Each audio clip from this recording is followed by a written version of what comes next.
और सीधा रुख करते हैं दीक्षांत समारोह की तरफ, जहां मुख्यमंत्री अशोक गहलोत संबोधित कर रहे हैं।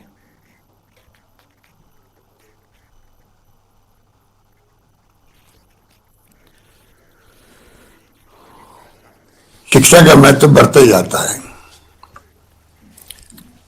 और इसलिए मुझे कहते हुए गर्व है कि जो आज हम लोग यहाँ बैठे रहे हैं, दीक्षांत समारोह हो रहा है। शिक्षा में देश ने और प्रदेश ने बहुत प्रगति करी है। 98 के पहले यहाँ पर सिर्फ 6 विश्वविद्यालय थे। मुझे खुशी है कि जब मैं पहली बार मुख्यमंत्री बना तो 18 विश्वविद्यालय हमने खोले हैं और जोधपुर के अंदर भी एक के बाद एक संस्थाएं खुलती गई। IIT, एम्स के साथ साथ में national law university, NIFT, FDDI, police university, Ayurveda university, और अभी हाल ही मैंने पिछली बार डिजिटल यूनिवर्सिटी का नया कंसेप्ट लेके आए हैं। अगर 400 करोड़ स्वीकृत किया उसके लिए। इस प्रकार से जोधपुर में सारी वो संस्थाएं आ चुकी है और अभी हाल ही में जब MBM विश्वविद्यालय बना, जिसमें रिफाइनरी के साथ साथ में पेट्रोलियम इंजीनियरिंग की शुरुआत भी होगी। तो आप सोच सकते हैं कि जोधपुर आज इस रूप में, इस मायने में पूरे देश के अंदर जितने भी बड़े बड़े शहर हैं उन सब की हम अगर अध्ययन करें तो जोधपुर एकमात्र शहर है जहां पर जितनी संस्थाएं हैं एक साथ में, जहाँ एम्स भी हो, जहाँ IIT भी हो, जहाँ अन्य यूनिवर्सिटी मैंने बताया, निफ्ट हो, FDDI हो, लॉ यूनिवर्सिटी हो, एक साथ में इतनी बड़ी संस्थाओं वाला कोई शहर है तो सिर्फ जोधपुर है। इस बात का मुझे गर्व है। और ये डिजिटल यूनिवर्सिटी बनेगी, उसे और 4 चांद लग जाएंगे। इसके लिए जमीन देख ली गई है, 400 करोड़ स्वीकृत कर दिए गए हैं और मैं समझता हूं कि जल्दी इस काम को आगे बढ़ाया जाएगा।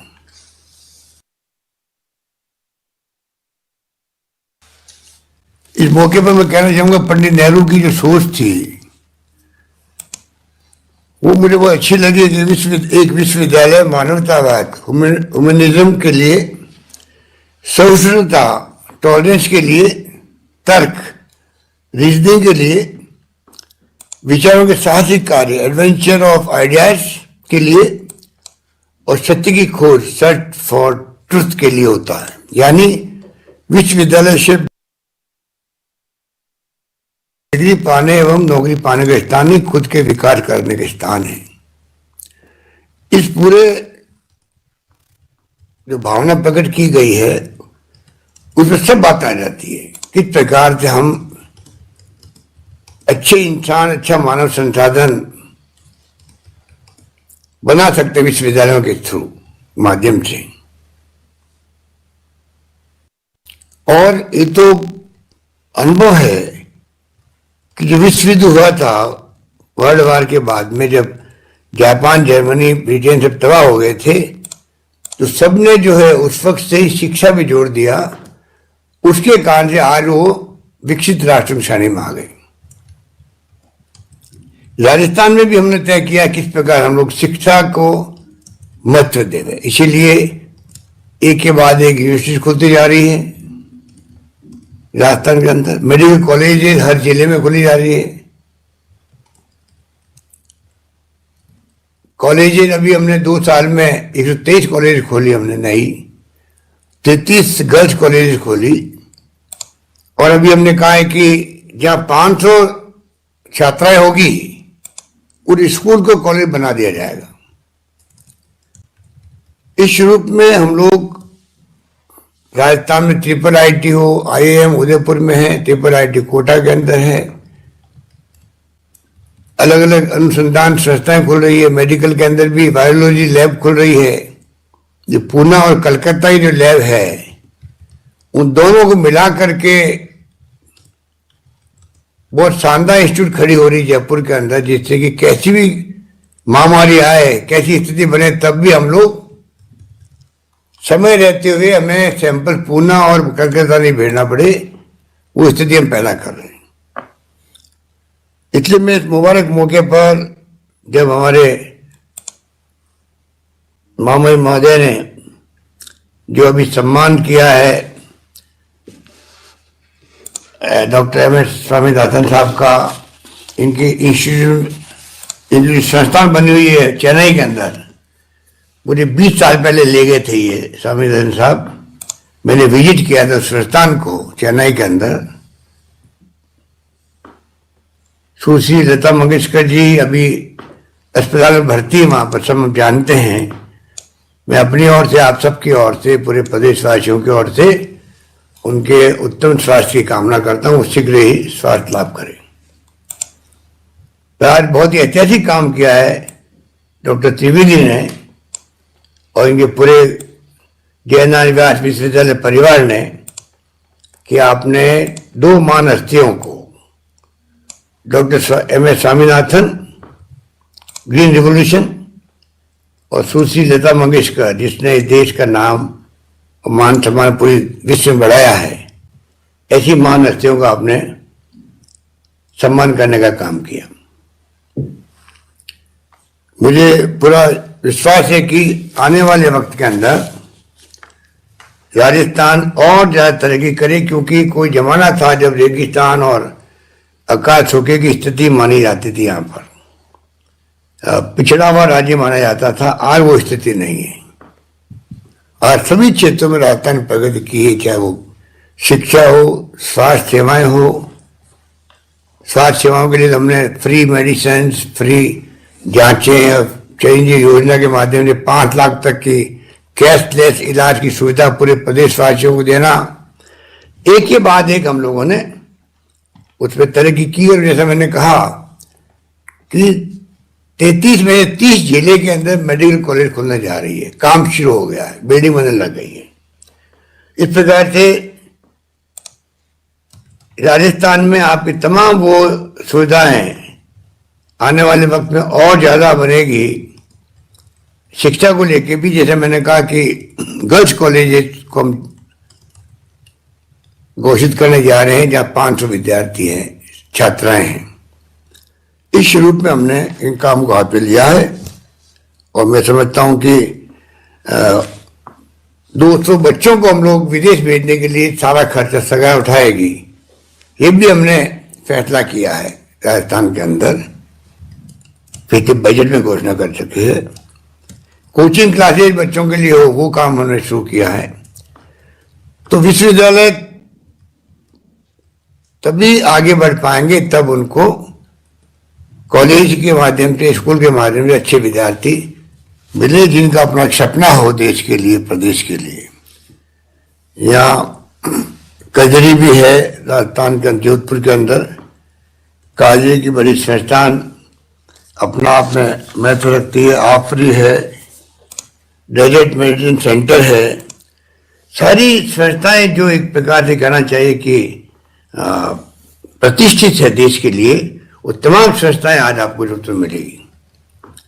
इसलिए मुझे खुशी है कि इस माहौल के अंदर हम बैठे हुए हैं और जोधपुर विश्वविद्यालय जयनारायण व्यास जी के नाम का बड़ी मुश्किल से नामांकन हो पाया था उस वक्त में भी, जब इसका नामांकन प्रस्ताव हुआ। और श्री राजस्थान जयनारायण व्यास के बारे में क्या कहें, जोधपुर ने मुख्यमंत्री दिए जयनारायण व्यास, बरकत खान साहब, और मुझे भी आप सबके आशीर्वाद से अवसर मिला 3री बार मुख्यमंत्री के रूप में काम करने का। इस मुबारक मौके पर मैं डॉक्टर पीजी त्रिवेदी जी को, कुलपति और तमाम इनके इस विश्वविद्यालय परिवार के तमाम सरकारी कर्मचारियों को भी और जो इनके फैकल्टी मेंबर्स को भी, पूरे परिवार को बहुत बहुत बधाई देता हूं और इस बात के लिए धन्यवाद देता हूं कि मुझे भी अवसर दिया इस मौके पर आप लोगों के बीच में आने का, 2 बातें कहने का। और इस बात को कहते मैं अपनी बात समाप्त करूंगा कि इस विश्वविद्यालय में बड़े बड़े नामचीन प्रोफेसर आ चुके हैं। डॉक्टर नामवर सिंह जी यहाँ आए, प्रोफेसर अलग थे यहाँ पर, प्रोफेसर योगेंद्र सिंह, प्रोफेसर अज्ञे जैसे महान हस्ती, professor Aditya, professor Dirashri, professor L Rathore sahab और प्रोफेसर वी जॉन। अभी न्यू कैंपस जो बना है जोधपुर यूनिवर्सिटी में, वो उनकी देन थी, हम कैसे बोल सकते हैं। यही बात कहता है, मैं अपनी बात समाप्त करता हूं। आप सबको बहुत बहुत बधाई, धन्यवाद।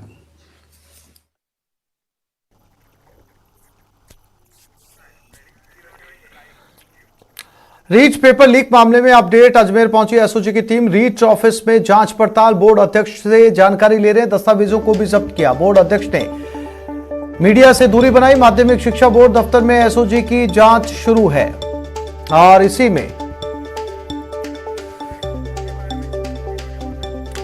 और सुनते हैं किरोड़ीलाल मीणा को रीट पेपर लीक मामले पर।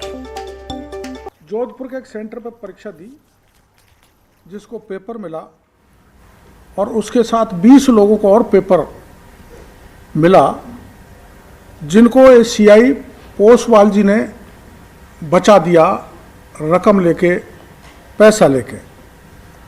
जोधपुर में वहाँ करीबन 5000 लोगों को ये पेपर बांटा गया।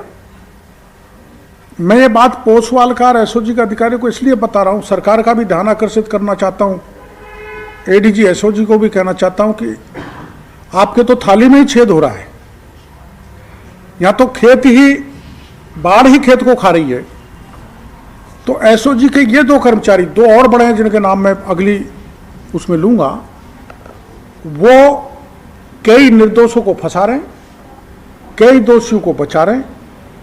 एसओजी के ऊपर लेवल पर ये जानकारी है कि नहीं, मैं अलग से एडीजी एसओजी से मिलूंगा और वो जो प्रमाण मैं देना चाहता हूं, जिसने ये मामला मैं बता रहा हूं, ये उस जिसने आंखों से इन चीज़ों को देखा है, जिसके थ्रू लेन देन हुई है, जिन जिन को बचाया गया है, उस व्यक्ति को जाके मैं एडीजी से भी मिलाऊंगा और अगर मौका दे दिया मुख्यमंत्री जी से तो मैं मुख्यमंत्री जी से भी मिलाऊंगा। तो अब एसओजी ही कार्रवाई पक्षपातपूर्ण कर रही है, भ्रष्टाचार में लिप्त हो गई। इसलिए मैं फिर से मांग करता हूं कि एसओजी से अब भरोसा नहीं है। 26 लाख बेरोजगारों का मामला है रीट का। इसके अलावा जेईएन की परीक्षा लीक हुई, सब इंस्पेक्टर की हुई, बाकी की होती जा रही हैं। तो इसकी सीबीआई जांच करने की मांग मैं पुनः करता हूं और एसओजी पर हमको भरोसा नहीं है, क्योंकि एसओजी के अधिकारी कर्मचारी ही इन पेपर लीक वाले दोषी लोगों से मिल रहे हैं, रिश्वत लेकर उनको छोड़ रहे हैं, जिससे तार से तार नहीं मिल रहा। इन्होंने अभी तक जारौली से पूछताछ नहीं की, अभी तक प्रदीप पारासर से पूछताछ नहीं की, और अभी तक मैंने जो बताया था जीके माथुर गोपनीय शाखा का अधिकारी जो रिटायरमेंट हो गया, रिटायरमेंट होने के बाद दोबारा उसको लगा लिया, जो भी जो उससे भी तार जोड़ेंगे तो पूरी कहानी सामने आ जाएगी। उल्टी सरकार क्या कर रही है, विकास जाखड़ ने यहाँ धरना दिया तो उसको उठा के यहाँ से भगा दिया, झुंझुनू में दिया तो उसके जो धरना स्थल था उससे सारा टेंट वगैरह फेंक दिए। अभी मेरे को पता लगा कि कुछ बेरोजगार यहाँ यूनिवर्सिटी पे प्रदर्शन कर रहे थे, पुलिस ने लाठीचार्ज किया और दर्जनों लोगों को थाने पे भर कर ले गए। माननीय मुख्यमंत्री जी, आप ऐसे दबाकर, ऐसे आतंक फैलाकर, ऐसे लोगों को डराकर इस इतने बड़े घपले को दबा नहीं सकते। हमारी पार्टी इसको अब बड़े मुद्दे पे, बड़े उस पर उठाएगी। मेरे पार्टी के नेताओं से बात हुई है और पहले हम उठा ही चुके हैं, इसमें पीछे हटने वाले नहीं हैं, क्योंकि इसमें मैं अंत में बताऊंगा सीएमओ का एक बड़ा अधिकारी, एक बहुत बड़ा ब्यूरोक्रेट और एक बहुत बड़ा कैबिनेट का मंत्री, इनका हाथ निकलेगा, ये मैं आपको बड़े भरोसे के साथ कहना चाहता हूं। और मैंने आपको जो जो अब तक तथ्य दिए, मैंने कहा था कि पेपर लीक हुआ संकुल से वो सही निकला, ब्लैक लिस्टेड जो इंस्टीट्यूट था वो शामिल था वो सही निकला, राम कृपाल का नाम बताया वो सही निकला, और एकमात्र सब जगह हर जिले में एडीएम स्तर का अधिकारी डिस्ट्रिक्ट कोऑर्डिनेटर बनाया। केवल जयपुर में प्रदीप पारासर प्राइवेट व्यक्ति को डिस्ट्रिक्ट कोऑर्डिनेटर बनाया, जो जारौली का मित्र है, साथ साथ लेक्चर रहे। इस ढंग से मित्रता निभाकर अपने पार्टी वाले लोगों को उपकृत कर सरकार ने एक बहुत बड़ा घोटाला तो किया ही है, राजस्थान के लाखों बेरोजगारों के भविष्य को बर्बाद किया है। इसलिए इसकी सच्चाई के साथ साथ वो लोग सारे जेल के सीखों में जाने चाहिए और रीट की परीक्षा दोबारा आयोजित तो होना चाहिए। और मुख्यमंत्री जी जैसे आपने अलवर के केस में तुरंत सीबीआई के आदेश दिए, वो भी प्रियंका जी के कारण, क्योंकि मैंने प्रियंका जी को वहाँ घेर लिया था। तो अब मैं किसी दिन आपको घेर के बैठ जाऊँगा, आप चाहे लाठी मारना, चाहे गोली चलाना, चाहे जेल भेजना, ठीक नहीं लगेगा। रोज़ रोज़ मैं आपके घर पे पहुँचूँ ना, आप मिलो नहीं। मेरी मुख्यमंत्री जी से यही मांग है कि आप गांधीवादी हैं, आप साफ सुथरे हैं अपने आप में, ऐसा आपने इम्प्रेशन राजस्थान की जनता को दे रखा है, तो आप अपने इम्प्रेशन को ठीक बनाए रखें। आपके नीचे के पूरी मछलियाँ नहीं, मगरमच्छ ने बड़ा घोटाला किया है, उसका पता सीबीआई के द्वारा कराया जाए, जांच सीबीआई को दी जाए।